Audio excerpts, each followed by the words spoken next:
गृह मंत्री ने संसद में एक बयान दिया कि मणिपुर की जो हादसा है 4 मई वाली हादसा, उस हादसे की वीडियो को संसद सत्र के 2 दिन पहले क्यों रिलीज किए गए। ये सवाल उन्होंने उठाया, ये कहते हुए कि इसके पीछे, शायद उन्होंने यही इशारा किया कि इसके पीछे एक डेलिबरेट इंटेंट, एक कोई षड्यंत्र मौजूद है।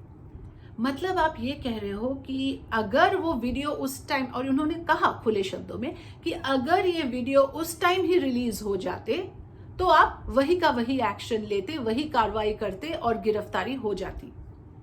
मतलब ये कि मणिपुर पुलिस और वहां के जिला प्रशासन तब तक हरकत में नहीं आएंगे जब तक आप एक वीडियो रिलीज करके उनके हाथ में ना थमा दो। ऐसे वहां पे प्रशासनिक व्यवस्था चल रहा है और आप उससे खुलेआम संसद में कह रहे हो कि वीडियो को क्यों हमारे पास पहले सबमिट नहीं किया गया। क्या वहां के डिस्ट्रिक्ट कलेक्टर, वहां के एसपी सो रहे थे? वे दे स्लीपिंग ऑन देयर जॉब्स? क्या वहां के मुख्यमंत्री बीरेन सिंह जी को इस घटना की भनक तक नहीं लगी? इतना बड़ा हादसा हुआ, 2 महिलाओं को नंगे परेड किए गए, कांगपोकपी जिला के प्रशासन क्या सो रहे थे उस वक्त? कैसे हो सकता है कि इस हादसे के बारे में आपको कुछ भी नहीं पता लगा? इतना बड़ा जमावड़ा था, हम सब ने उस वीडियो को देखा। तो आप ये खुलेआम कह रहे हो, पब्लिकली कह रहे हो कि हमने इसलिए कार्रवाई नहीं की क्योंकि वीडियो हमारे पास उस वक्त नहीं था। मतलब कि आप अपनी नाकामयाबी का एक तरह से इजहार कर रहे हो।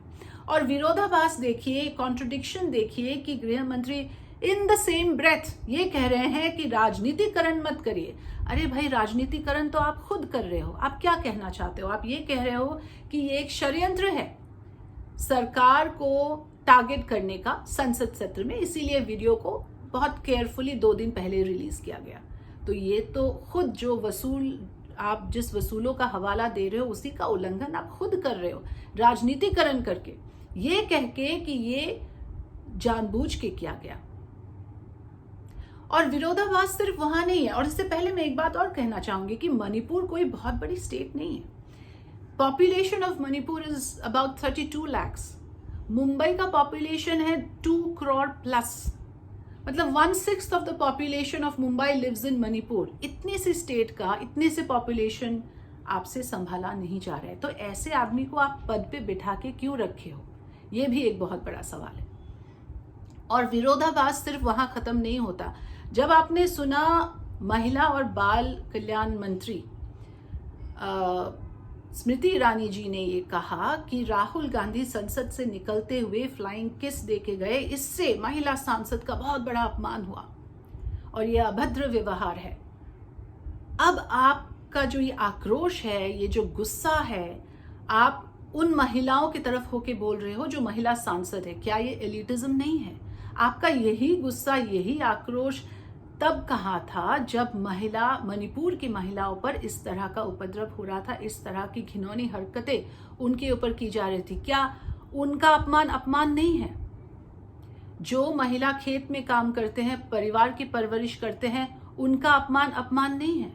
और महिला सांसद के ऊपर ये मिसडिमीनर के बारे में आप बात कर रहे हो कि उससे आप इतना बड़ा आपने बयान दिया कि ये तो बहुत बड़ा एक अपमान है महिलाओं के ऊपर।